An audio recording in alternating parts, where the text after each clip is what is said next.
السلام علیکم پیارے دوستو، بسم اللہ الرحمن الرحیم۔ سچے اور دلچسپ واقعات سننے کے لیے ہمارے چینل کو سبسکرائب کریں۔ دوستو، آج کی ویڈیو میں ہم جانیں گے کہ اونٹ کیسا جانور ہے۔ اونٹ کے گوشت کے کھانے کے بعد نبی اکرم صلی اللہ علیہ وسلم نے وضو کرنے کا حکم کیوں ارشاد فرمایا، اور اونٹ کے بارے میں نماز پڑھنے سے نبی اکرم صلی اللہ تعالی علیہ وسلم نے کیوں منع فرمایا، جبکہ بکریوں کے بارے میں حضور علیہ الصلوۃ والسلام نے نماز پڑھنے کی اجازت کیوں ارشاد فرمائی۔ ناظرین گرامی، اونٹ کی خصوصیات کیا کیا ہیں، اور آج کی ویڈیو میں یہ بھی جانیں گے کہ اونٹ کے گوشت کی شرعی حیثیت کیا ہے، ماہرین حیوانات نے کون سے طبی خواص اونٹ کے ذکر کیے ہیں، اور نبی کریم صلی اللہ علیہ وسلم نے اونٹ کو گالی دینے سے اور برا بھلا کہنے سے کیوں منع فرمایا، اور یہ بھی جانیں گے کہ پیغمبر یعقوب علیہ السلام نے اونٹ کا گوشت اور دودھ اپنے اوپر کیوں حرام قرار دے دیا تھا، اور اونٹ کو خواب میں دیکھنے سے کیا تعبیر ہو سکتی ہے۔ یہ ساری معلومات آج کی ویڈیو میں آپ جان سکیں گے۔ صرف یہ گزارش ہے کہ اس ویڈیو کو آخر تک ضرور دیکھیے گا۔ ناظرین گرامی، اللہ رب العزت نے سورۃ غاشیہ میں اس طرح ارشاد فرمایا ہے، افلا ينظرون الى الابل كيف خلقت، کیا وہ غور و فکر نہیں کرتے اونٹ کی طرف کہ کیسے اس کو پیدا کیا گیا ہے۔ ناظرین گرامی، ابن ماجہ کی روایت ہے کہ نبی اکرم صلی اللہ تعالی علیہ وسلم نے ارشاد فرمایا کہ تمام جانوروں میں اونٹ تو گھر والوں کے لیے باعث عزت و شرف اور بکریاں برکت کا سبب ہوتی ہیں، اور خیر و بھلائی تو گھوڑوں کی پیشانیوں میں قیامت تک کے لیے رکھ دی گئی ہے۔ ناظرین گرامی، اونٹ کی خصوصیات بیان کرتے ہوئے لکھا گیا ہے کہ وہ بھاری بوجھ لاد کر بلا تکلف اٹھ جاتا ہے۔ اس کی فرما برداری کا یہ عالم ہے کہ اگر کوئی چڑیا اس کی نکیل دبا کر جہاں لے جانا چاہے اسے آسانی کے ساتھ لے جا سکتی ہے۔ اطاعت سے کبھی روگردانی نہیں کرتا۔ اس کی پشت پر اتنی وسعت ہوتی ہے کہ انسان اپنے ساز و سامان، کھانے پینے کی چیزیں، ضروری برتن، گدا، تکیا اور کپڑوں کے ساتھ سواری کر سکتا ہے، اور اسے ایسا محسوس ہوتا ہے کہ جیسے وہ اپنے گھر میں آرام و سکون کے ساتھ بیٹھا ہوا ہے۔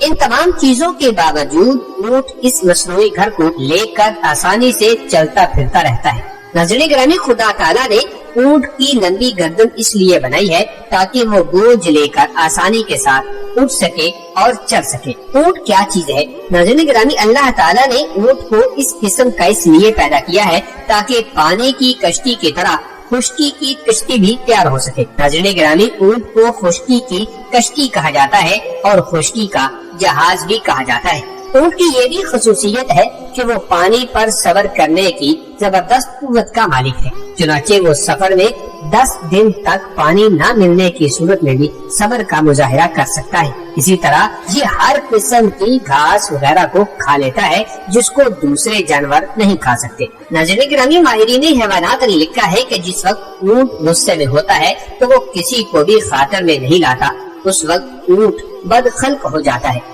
منہ سے جھاگ نکلنے لگتی ہے، دل بلانے لگتا ہے۔ اسی طرح غصے کی حالت میں اونٹ چارہ بھی کم کھاتا ہے۔ حیوانات کے ماہرین نے یہ بھی بتایا ہے کہ اونٹ سب سے زیادہ بغض اور کینہ رکھنے والا جانور ہے، لیکن اس کے ساتھ اس میں صبر و تحمل اور دوسروں پر حملہ کرنے کی صلاحیت بھی موجود ہوتی ہے۔ ناظرین گرامی، یہ بھی بتاتے چلیں کہ اونٹ ایسا جانور ہے جس کے اندر پتا نہیں ہوتا، ورنہ تمام جانوروں میں پتا ہوتا ہے۔ شاید اسی لیے اس کے اندر صبر و تحمل اور برداشت کی بے پناہ قوت موجود ہوتی ہے۔ اس کے اندر نہایت اطاعت اور فرما برداری کا جذبہ کار فرما ہوتا ہے۔ اونٹ میں خاص بات یہ بھی ہے کہ وہ کانٹے دار درختوں کو بھی مزے لے لے کر کھا جاتا ہے، اسے اس کے ہضم کرنے میں کوئی دقت پیش نہیں آتی، اس لیے کہ اس کی انتڑیاں اتنی مضبوط ہوتی ہیں کہ اسے خاردار چیز کو ہضم کرنے میں تعجب نہیں ہوتا۔ لیکن اس کے ساتھ ساتھ یہ بھی ہے کہ اونٹ جو کو بڑی مشکل سے ہضم کر پاتا ہے۔ ناظرین گرامی، اونٹ کا گوشت کھانے کے بعد وضو کرنے کے بارے میں نبی کریم صلی اللہ تعالی علیہ وسلم سے پوچھا گیا تو آپ صلی اللہ تعالی علیہ وسلم نے ارشاد فرمایا کہ تم اس کے بعد وضو کر لیا کرو۔ پھر یہی مسئلہ آپ علیہ الصلوۃ والسلام سے بکری کے گوشت کے بارے میں پوچھا گیا تو آپ علیہ الصلوۃ والسلام نے ارشاد فرمایا کہ تم اس کے بعد وضو نہ کیا کرو۔ پھر آپ صلی اللہ تعالی علیہ وسلم سے صحابہ کرام میں سے کسی نے اونٹ کے بارے میں نماز کے بارے میں سوال کیا کہ کیا اونٹ کے بارے میں نماز ادا کرنا جائز ہے یا کہ نہیں، تو آپ صلی اللہ تعالی علیہ وسلم نے ارشاد فرمایا کہ تم اونٹ کے باڑے میں نماز نہ پڑھا کرو، اس لیے کہ وہ شیاطین کا ٹھکانہ بن جاتی ہے۔ پھر یہی سوال بکری کے رہنے کی جگہ کے بارے میں کیا گیا تو آپ علیہ الصلوۃ والسلام نے ارشاد فرمایا کہ اس میں نماز ادا کر لیا کرو، اس لیے کہ بکریاں مبارک ہوتی ہیں۔ ناظرین گرامی، حدیث میں بکریوں کی جگہ نماز پڑھنے کی اجازت اور اونٹوں کی جگہ ممانعت اس وجہ سے ہے کہ بکریوں کے مزاج میں سکینت، مسکینیت اور رہنے کی جگہ صاف ستھری ہوتی ہے، اسی طرح ہموار بھی ہوتی ہے۔ اس کے برخلاف اونٹوں کے رہنے کی جگہ گندی ہوتی ہے، زمین اونچی نیچی اور نہ ہموار ہوتی ہے، اور مزاج میں سرکشی اور شیطانیت ہوتی ہے، جس کی وجہ سے نمازی آدمی کو تشویش رہتی ہے۔ اس لیے اونٹ کے باڑے میں نماز پڑھنے سے منع کرا دیا گیا ہے۔ ناظرین گرامی، اونٹ کا گوشت کھا لینے کے بعد وضو کرنے یا نہ کرنے کے بارے میں اختلاف پایا جاتا ہے، لیکن علماء کی کثیر جماعت کا مذہب یہ ہے کہ وضو نہیں ٹوٹے گا، وضو قائم رہے گا۔ ان میں خلفائے راشدین حضرت ابوبکر صدیق، عمر بن خطاب، عثمان بن عفان اور علی بن ابی طالب رضوان اللہ تعالی علیہ اجمعین بھی شامل ہیں۔ اور دوسرے علماء کا یہ کہنا ہے کہ اونٹ کا گوشت کھانے کے بعد وضو ٹوٹ جائے گا۔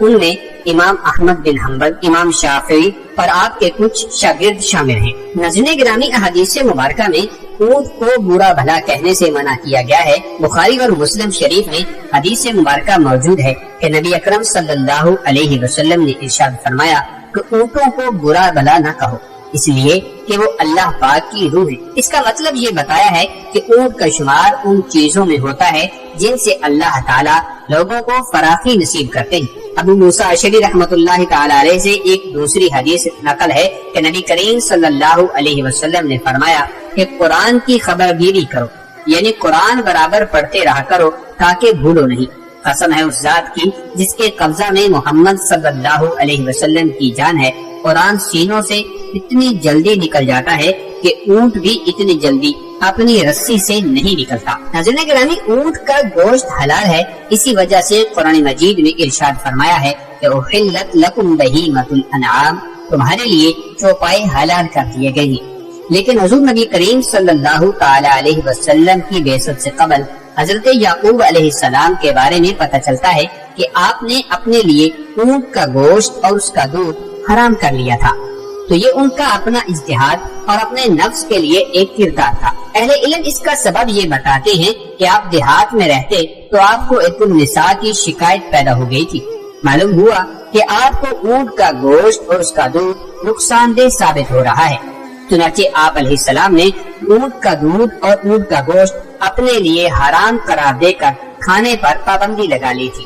لیکن شریعت محمدی صلی اللہ علیہ وسلم نے مطلق طور پر اونٹ کا گوشت کھانا حلال اور جائز اور طیب عمل ہے۔ ناظرین گرامی، ماہرین حیوانات نے اونٹ کے طبی خواص ذکر کرتے ہوئے لکھا ہے کہ اگر اونٹ کے بالوں کو جلا کر بہتے ہوئے خون پر چھڑک دیا جائے تو وہ خون کو روک دیتا ہے۔ اگر اونٹ کی چیچڑی کسی عاشق کی آستین میں باندھ دی جاتی ہے تو اس کا عشق ختم ہو جاتا ہے۔ اگر اونٹ کے پیشاب کو نشہ میں مبتلا شخص پی لے تو اسی وقت نشہ اتر جاتا ہے۔ اونٹ کا گوشت جسمانی قوت میں اضافے کا سبب بنتا ہے اور جسم میں چستی اور تازگی پیدا کرتا ہے۔ اس کے علاوہ جگر کی سوزش میں بھی اونٹ کا گوشت مفید ہوتا ہے۔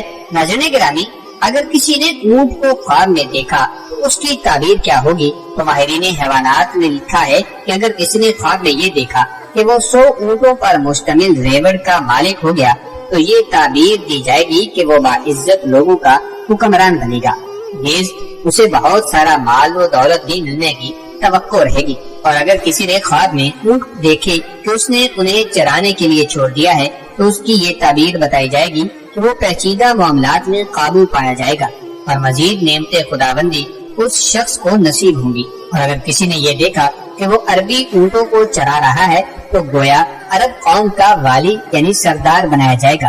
اور اگر کسی نے دیکھا کہ کسی شہر میں اونٹ ہی اونٹ ہیں تو اس کی یہ تعبیر دی جائے گی کہ اس شہر میں وبا اور جنگ وغیرہ کا امکان ہے۔ اللہ و رسولہ اعلم، یعنی ان تمام چیزوں کے بارے میں اللہ رب العزت اور اس کے حبیب صلی اللہ تعالی علیہ وسلم بہتر جانتے ہیں۔